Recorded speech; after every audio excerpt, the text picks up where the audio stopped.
Welcome back to PodX. Our guest for today is Shaurya Sinha. He's the founder of Spectroverse. He's the founder of Sleep Deprived Dreamers. He's already met the Prime Minister once, and there's so much coming up for him. And I don't know, it's going to be a whole world of knowledge that we're going to gain from this one podcast.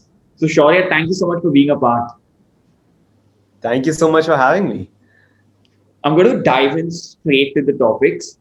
Okay, so firstly, this is one topic which I'm really, really excited to talk about, which is networking. How do you think one can build a strong network of people and get to know? Because I think networking is important even in your startup space and in any business space. It has helped you build a stronger relationship and better work. Correct? Yeah, definitely. I think the first fundamental I realize with networking is it's basically relationship building at the end of the day. Something that I truly believe is that anybody can help you. And I think the first thing that I've learned about networking over a period of time is that you can't be smart and self reject people you think aren't going to be valuable contributors to your network, and you can't be mechanical about it. Because I think to a good extent, you will realize that someone has the capacity to know someone who could help you out. And I think what's much more important in the process of networking is not identifying who can help you the most, but the other option, which is how willing is somebody to help you, or how much energy are they willing to invest in your relationship. And I think once you look at it from that lens, I think things are going to go a lot better for you, because even if someone can't help you as much, if they are willing to help you and they do want to help you and see you succeed, I think that concept can be a lot more powerful. I do encourage chasing superstars who are basically like the pioneers in whatever field it is that you're in. But I do think that it's very hard to establish those relationships with them. And sometimes a lot of people will spend a lot of time just going after those few people instead of looking at the people around them and the people they already have access to. So I think the first thing with networking is don't continuously think that it's just a process of cold mailing. It's also the process of looking at the people who you already have relationships with and trying to understand how they could possibly help you out. And I think that's where I learned my first biggest lesson, is looking left and right, and like only then reaching out and trying to get a bigger network.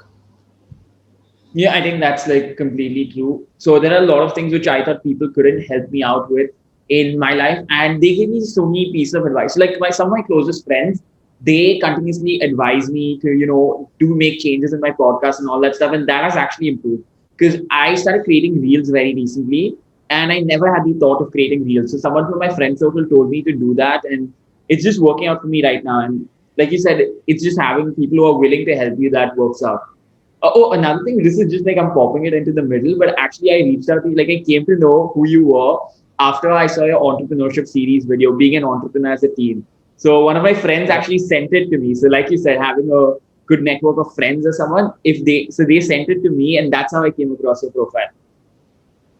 Exactly. Because like that friend looking at that video would have been like, oh, I think you should really like this, or this is something he'd be interested in.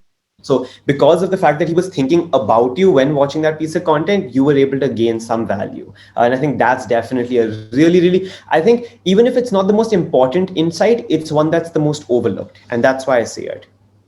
But how do you build a network of people, which you said, like if someone wants to reach out to superstars in their own fields, in the different fields, how would you reach out to them?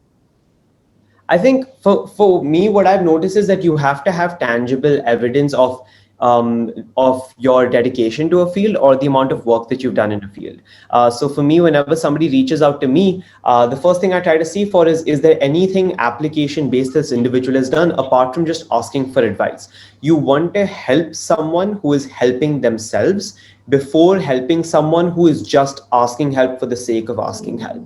I think that this might not actually be a Chris Rock quote, but I came across a Chris Rock quote where it said that, like, if your car breaks down on the side of the road and you begin pushing your car, other people will be much more likely to join in and help you, as opposed to if you're just asking for help and standing by the side of your car doing nothing about it on your own. So the idea that helping yourself is going to attract more people to help you is definitely something I believe in a lot.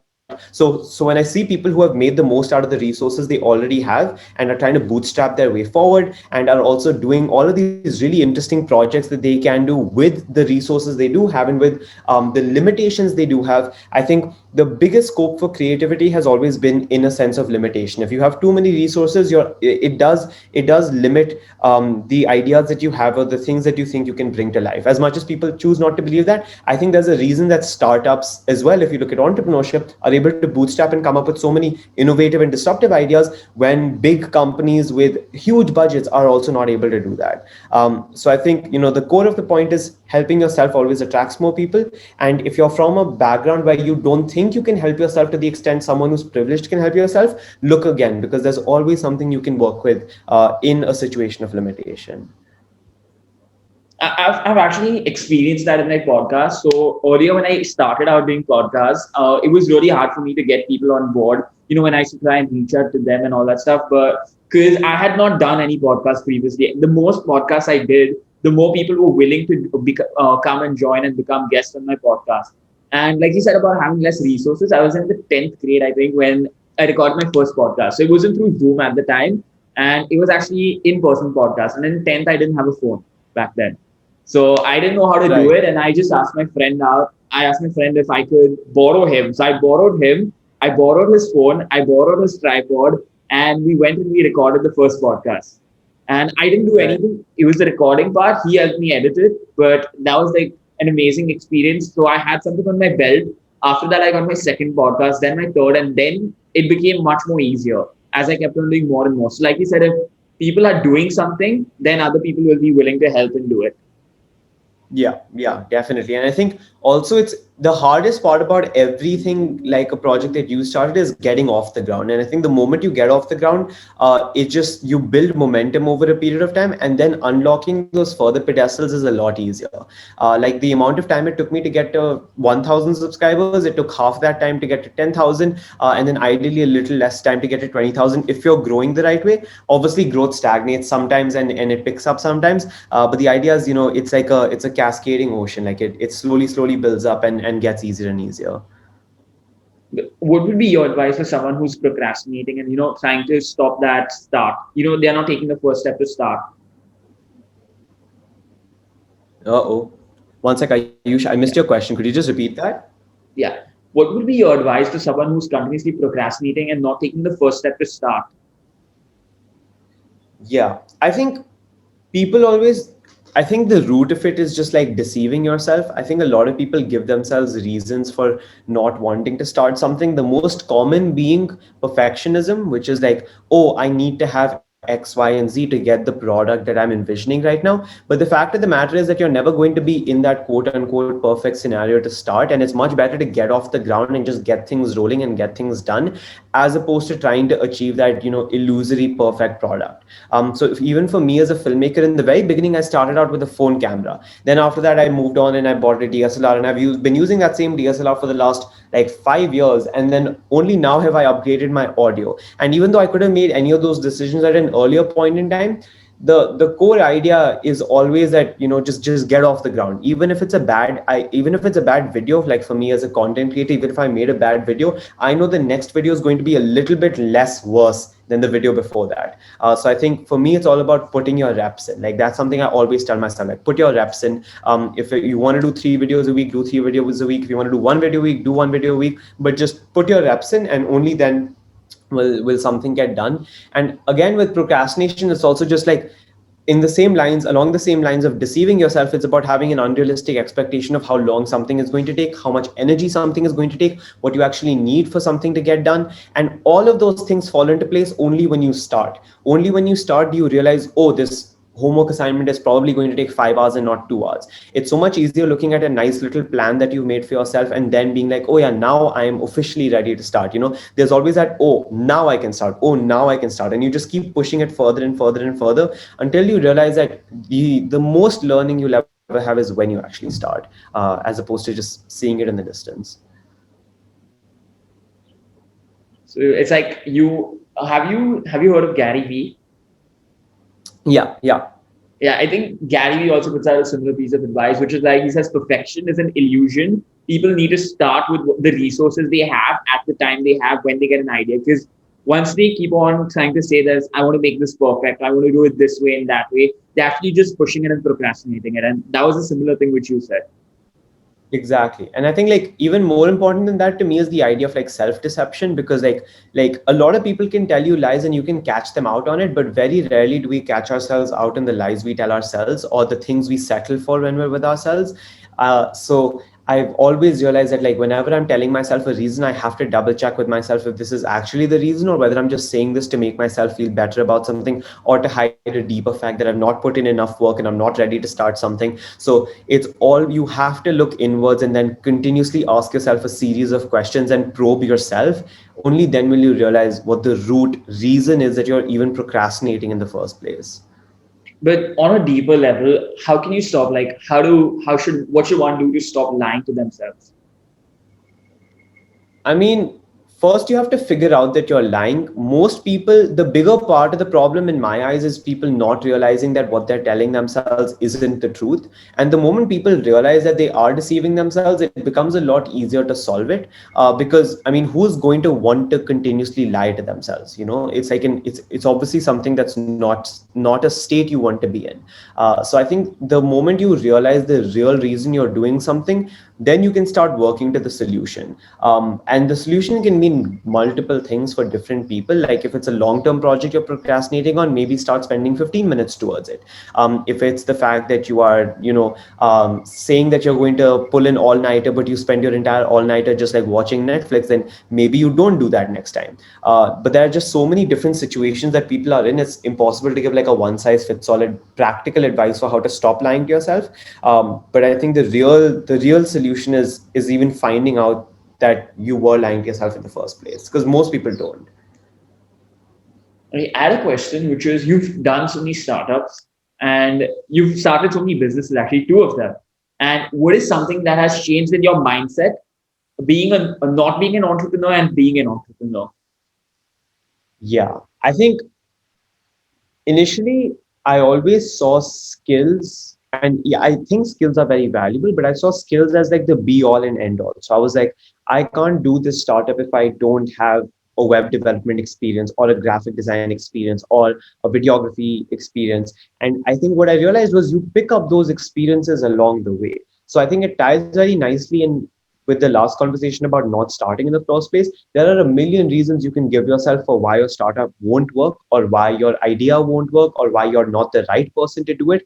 But sometimes you just have to be a little stubborn with yourself and just go ahead with it. So even with Spectrobus, you have to find your personal proficiencies and your personal strengths as an entrepreneur, and then it is your job to find people who can complement that personal skill set, and make sure that you can create a team that's diverse in terms of their abilities. So I think with entrepreneurship, the as long as you can create value of any kind, you are the right person in my opinion. Obviously there are some cases where there's a complete mismatch where you don't even like what you're working on, but I think if you do like what you're working on, then let's say that, oh, I don't know how to make my company's website, find somebody who can do it, or use an established platform that helps you build a website like a Wix. That's like the smallest example of it. So I think for me, what I realized is that don't undervalue the skill set you already have and make sure that you fill in the gaps that you think you have. That's one thing about entrepreneurship that's super helpful.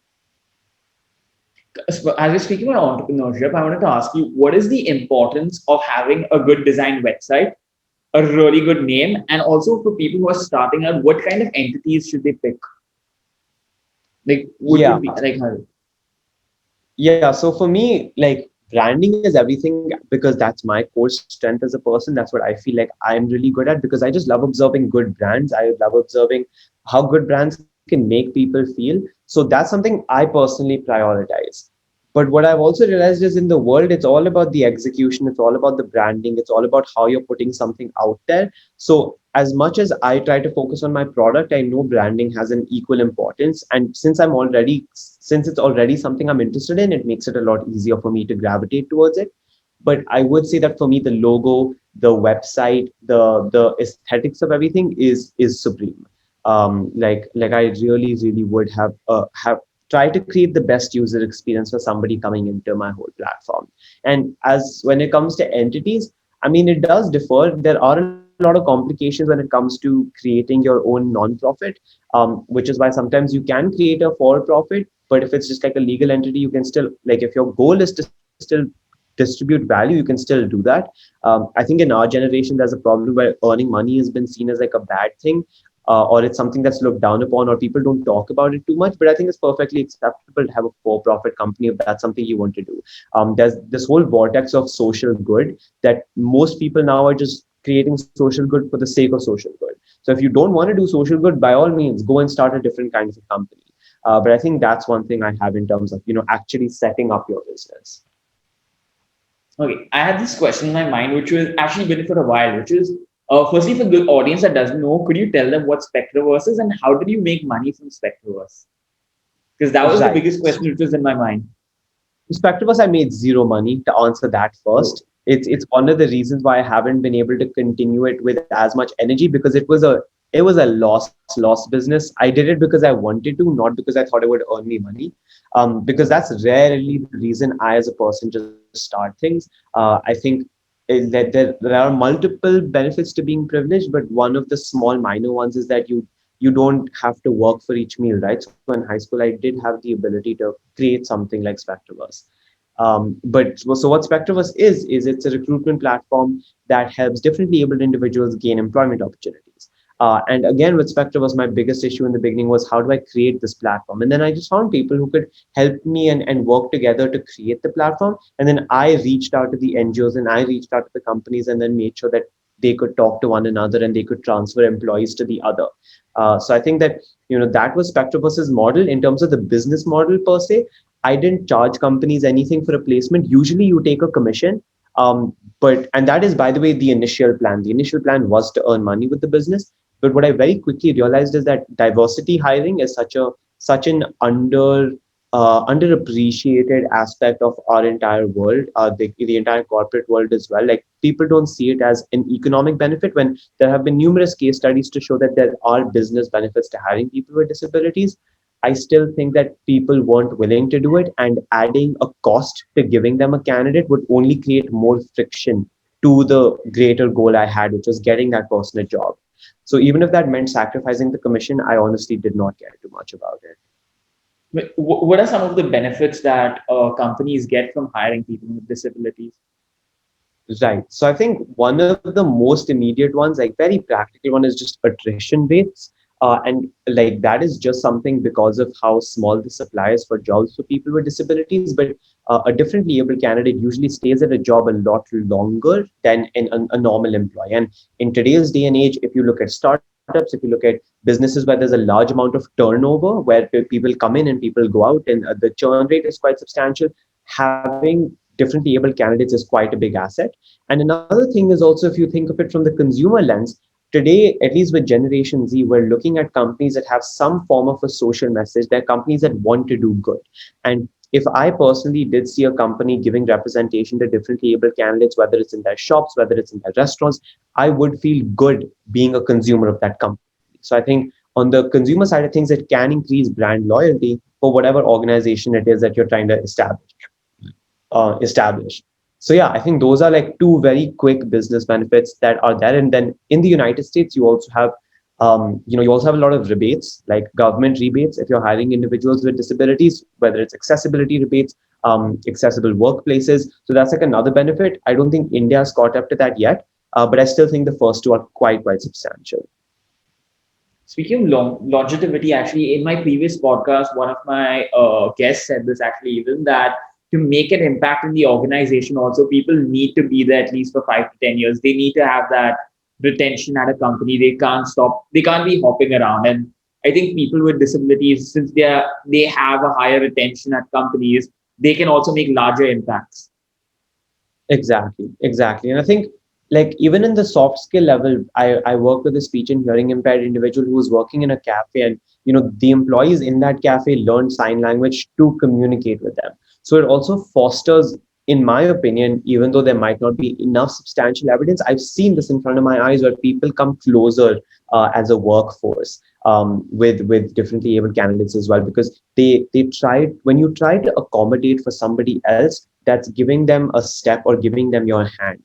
And it works both ways. It's not like a sympathy hand. It's a collaborative environment. And I think when you have to accommodate for someone, there are more chances of you collaborating when someone doesn't even need to ask for your help in the first place. Otherwise everybody's just working their own isolated tasks.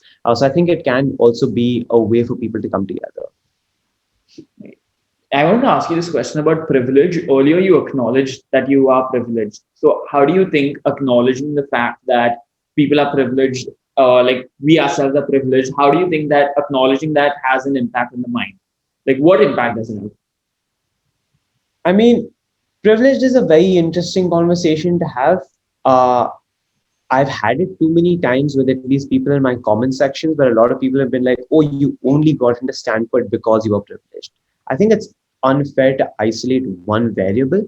I will always admit to it, and I'll always be like, there are so many things that were so much easier for me than they will be for you. But again, if you look at my YouTube channel, the whole idea was to try and democratize some of that and to try and level out some of that playing field by giving ideas and giving information from my life that I collected because of that privilege. So all I can say is that I can't change the circumstances I come from. All I can do is acknowledge it and then try to disseminate information to kind of level it out, even if it's just by a little bit. But do you feel like a sense of guilt of being privileged? I mean, no, to be quite honest, I don't. Like, what can I can't, no human on this earth can choose where they're born.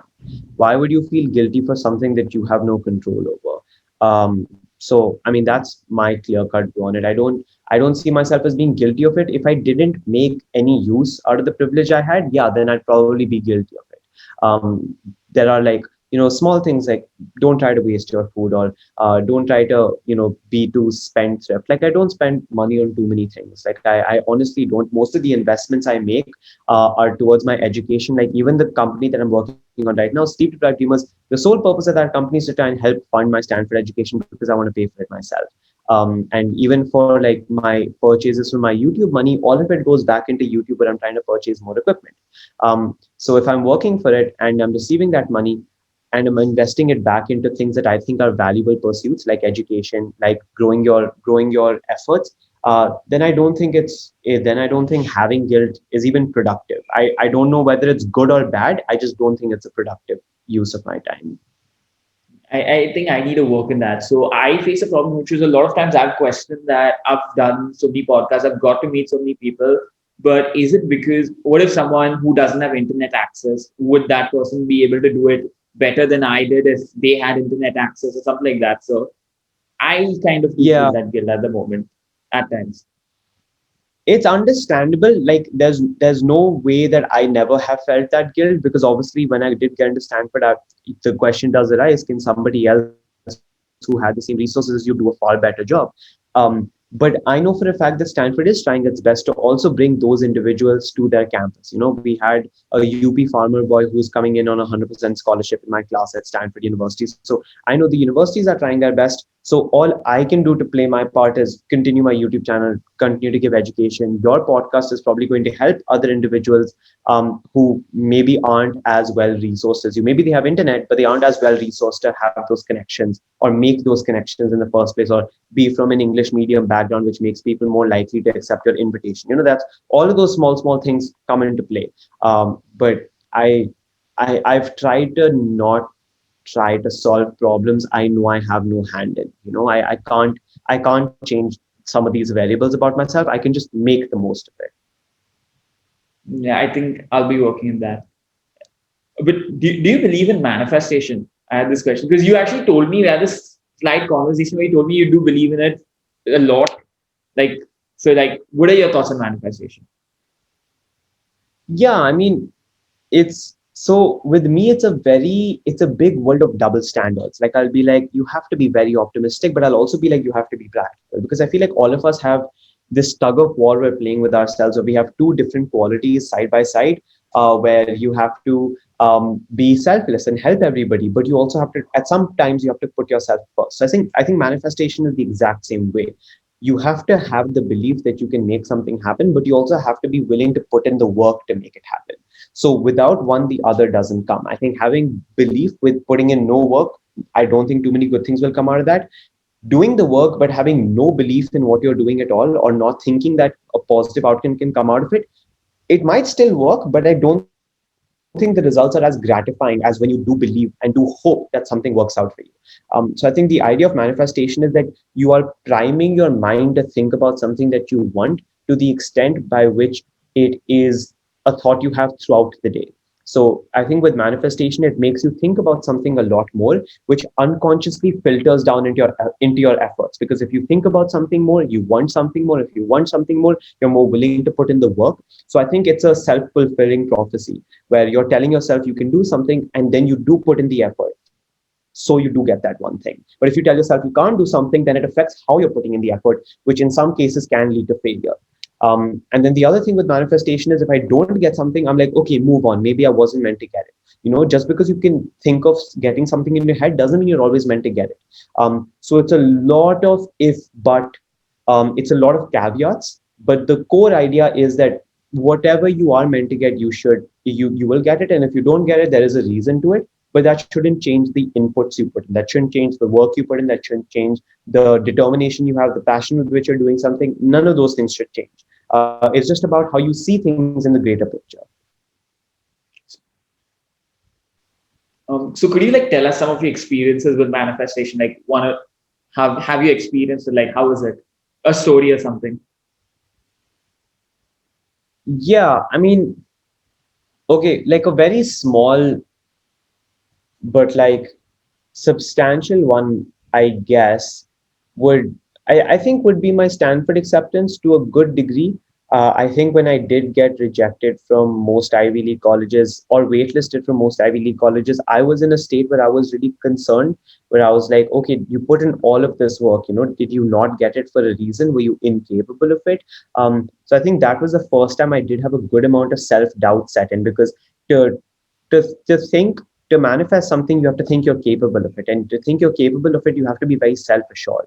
So I think that was the first day right after Ivy Day. So Ivy Day falls on one day and then the Stanford result comes on the next day. So it was a period of 24 hours where in the beginning, a lot of self doubt set in and it kind of, like did bring me down a bit. But then slowly in the other half of that day, I slowly started building myself back up. And I said, no, if I didn't get those universities, I think I was meant to get Stanford. And I think it would just make me cherish a Stanford acceptance a lot more. And before I got the acceptance letter in my head, I just tried to visualize that acceptance. And I had a feeling that something would work out and that would work out. And that's not to say it from a sign of like arrogance that, oh yeah, I knew I would get into Stanford. It was just that I had to see it in my head. And then I hit the like check your application status button, and I saw the acceptance letter and I was like, wow, okay, like I felt like I did that.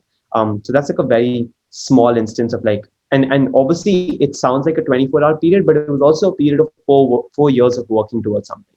I didn't know what I was working towards for most part of it, but towards the end I realized that okay, I'm working towards Stanford because that's the college I sent my early acceptance application to. So I think that that is definitely a 24-hour period that I will remember for a long time. Yeah, I think that's really amazing, And I think it may have even felt longer since you were like doubting yourself, you were confused what's going to happen, and also, yeah. Definitely, Okay, it was a day where there were a lot of emotions. But I never blamed the colleges for rejecting me because I just thought that they must have a reason. Everyone has a reason for doing the things they do. So I don't think, even though I was a little angry, I never felt that, oh, I deserved that spot and I didn't get it. Like I was like, okay, if you did deserve it, you would have gotten it realistically. So which means somewhere you would have been lacking, accept that and then move on. coming to the last part, what is your last advice for anyone who's listening to this podcast? Right. Why don't you tell me a little bit about what kind of people listen to your podcast, and then I'll be able to cater my advice a little better. So I think most of according to the demographics which I get from YouTube, it's people between the age from 13 to 28, mostly, something like that. And what they're interested in. And I'm not sure about that. Fair enough. Yeah, YouTube doesn't tell you that. I think for me, the the biggest thing I realized over all of the time that I've worked on, Spectroverse, Sleep Deprived Dreamers, all of the things that I've worked on is that you never see the ending when you're starting something out. I think I'm a firm believer of taking everything one step at a time. Have a greater vision, but don't expect something to turn out exactly the way you see it in your head. Like if you see this website that you're trying to make looking a certain way, if you see your company turning out a certain way, enjoy the uncertainty. I think too many people are anxious by uncertainty, but I think you should enjoy it. And then the second thing that I'd like to say is, like I said before, help yourself. If you help yourself, so many people will be drawn to the fact that you are trying to lift yourself up, that many more hands will come and push you up as far as they can. And in that same endeavor, find your well wishers, find the people who you think have the ability to and also want to lift you up. And when you find your well wishers, I think there's no other greater force in this world than that positive energy that other people give you when they see you helping yourself, and other people give you when they want you to do well in life. So I think the quick thing is, make sure that you take everything one step at a time, enjoy uncertainty, and try to find your well wishers, and then obviously finally help yourself. I think those are the four small snippets. I think that's amazing advice, and I'll be executing that in my life also. And yeah, thank you so much for being a part. For sure, Ayush. Thank you so much for having me.